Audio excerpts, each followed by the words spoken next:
Mari kita semua buka di dalam Hosea.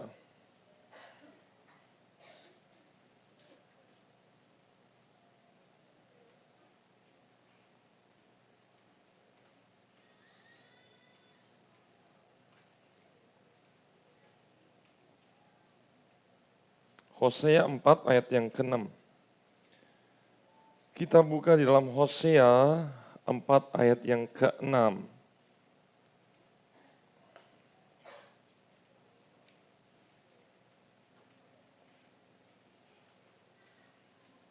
Hosea 4 ayat yang ke-6.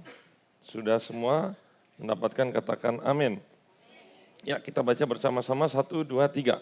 Umatku binasa karena tidak mengenal Allah, karena engkaulah yang menolak pengenalan itu.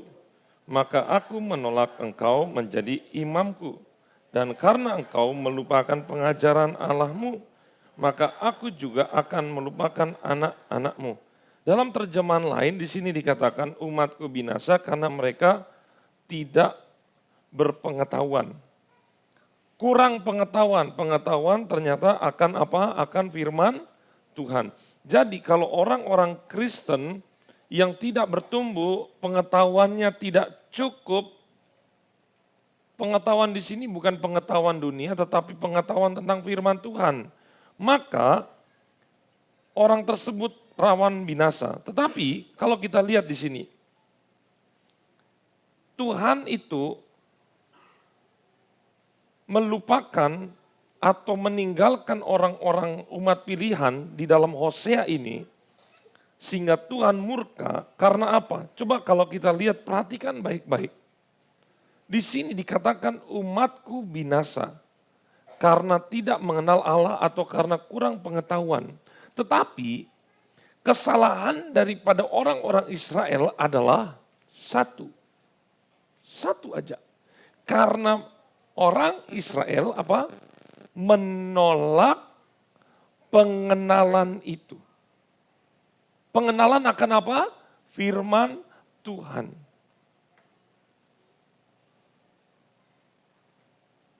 Apa arti daripada menolak pengenalan akan firman Tuhan?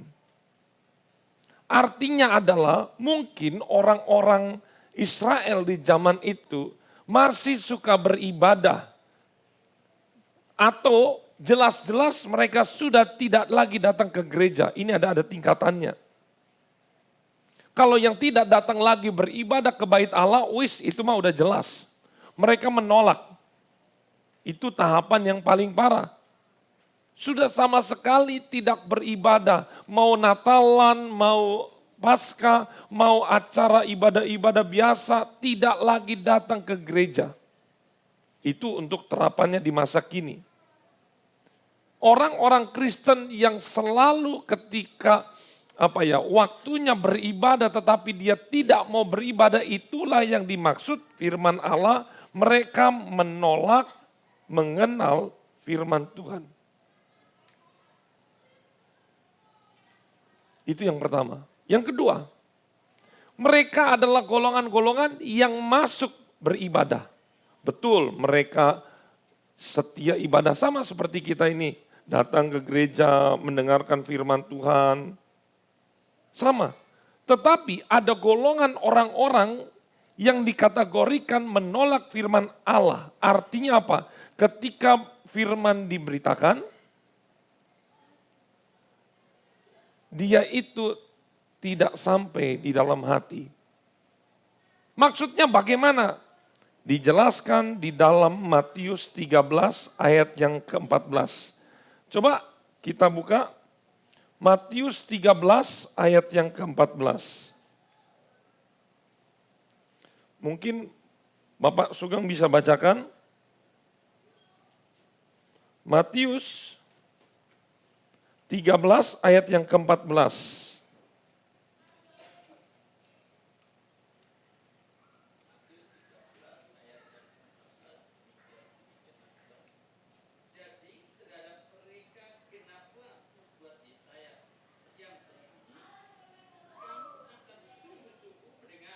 Tuh, ya terus Pak.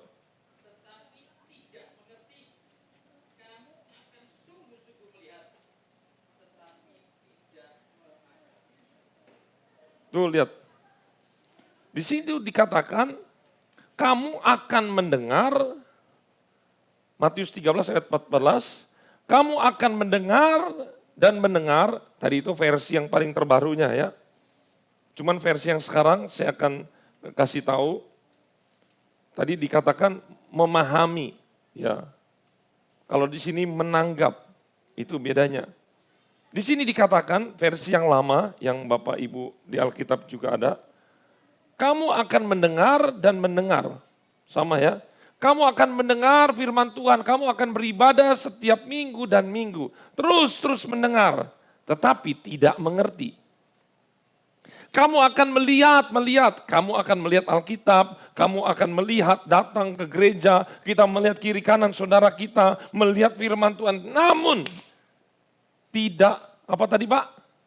Terjemahan barunya bagus sekali. Tidak mengerti.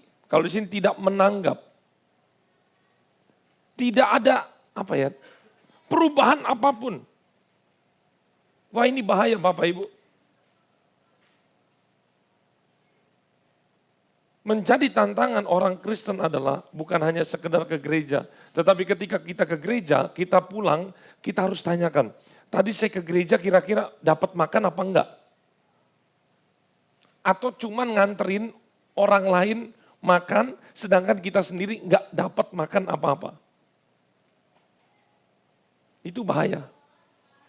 Mari kita tes dulu. Mari kita tes dulu.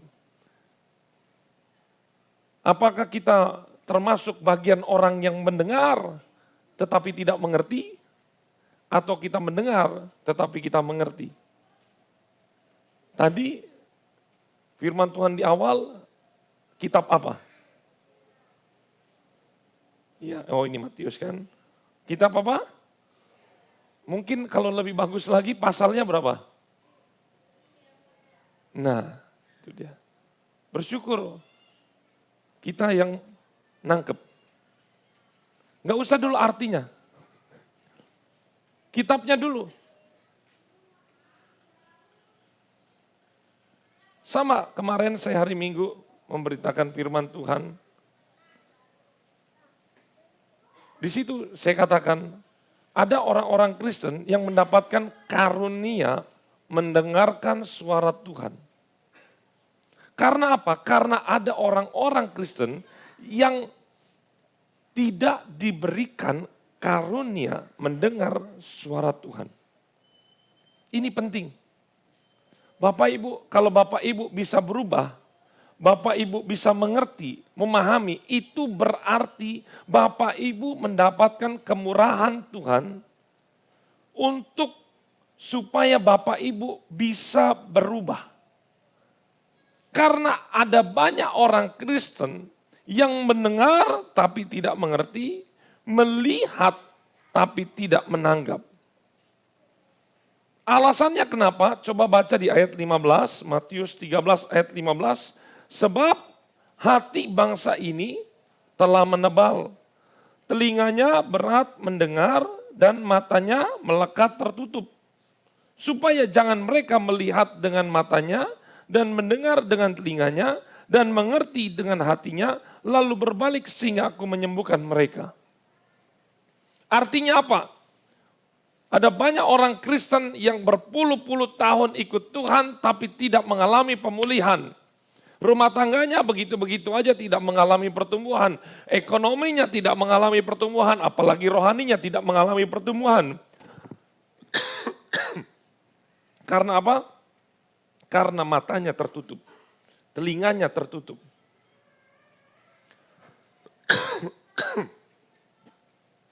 Tetapi, coba kita baca di ayat 16, Matius 13 ayat 16. 1, 2, 3. Tetapi berbahagialah matamu karena melihat dan telingamu karena mendengar. Artinya Bapak Ibu, kalau Bapak Ibu seperti ada lagu nih, seperti rusa yang haus. Jadi ketika kita datang ke gereja, itu selalu kita harus punya prinsip, kalau saya datang ke gereja harus ada sesuatu yang saya makan, harus ada sesuatu yang saya minum. Sama ketika kita ke sekolah, saya datang ke sekolah, saya mau mendapatkan satu hal yang baru, yaitu ilmu. Ketika kita datang ke rumah makan, pasti kita punya satu tujuan. Saya datang lapar, pulang kenyang.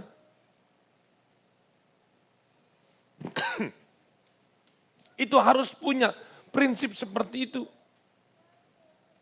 Jadi kalau misalnya kita datang ke gereja, harus punya tujuan yang benar-benar jelas.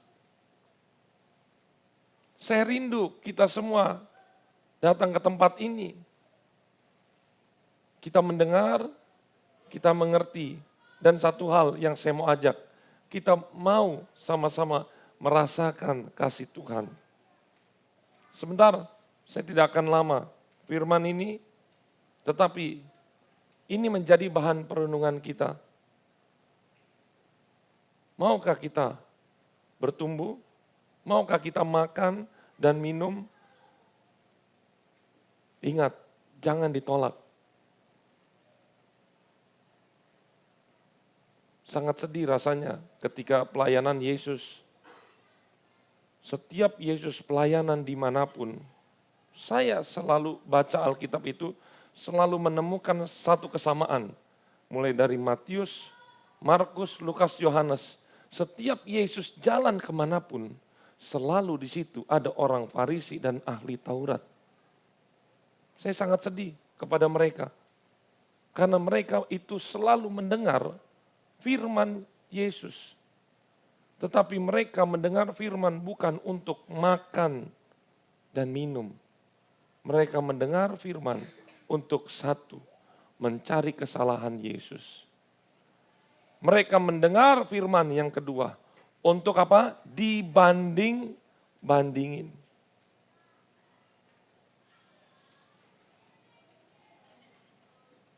Keren-kerenan. Mana yang paling keren? Oh, pendeta itu membawakan ini lebih keren daripada Om Jerry. Oh, dibanding-bandingin, dicari-cari kesalahannya. Ingat, jangan seperti orang Farisi dan ahli Taurat. Ketika kita mendengar firman, pastikan firman itu jatuh di tanah yang subur. Jangan tanah yang berbatu. Jangan tanah yang berdu atau apalagi di pinggir jalan. Kiranya firman ini menegur kita semua. Sedikit firman yang penting kita mau makan. Kita minta Roh Kudus, tolong Roh Kudus, apa yang dimaksudkan firman ini? Tolong bukakan bagi saya supaya saya bisa berubah. Malam hari ini, jangan hanya mengerti, jangan hanya membaca, jangan hanya mendengar, tetapi alami Yesus. Di sini banyak anak-anak muda, sebentar kalau kita bernyanyi, jangan diam, jangan tidur. Berdoa itu bersuara. Misalnya ada anak kecil-kecil lari-lari, udah gak usah terlalu peduliin mereka, mereka punya dunia sendiri. Mari saya ajak masuk di dalam hadirat Tuhan. Kita masuk di dalam hadiratnya Tuhan dan kita mau merasakan jamahan Tuhan.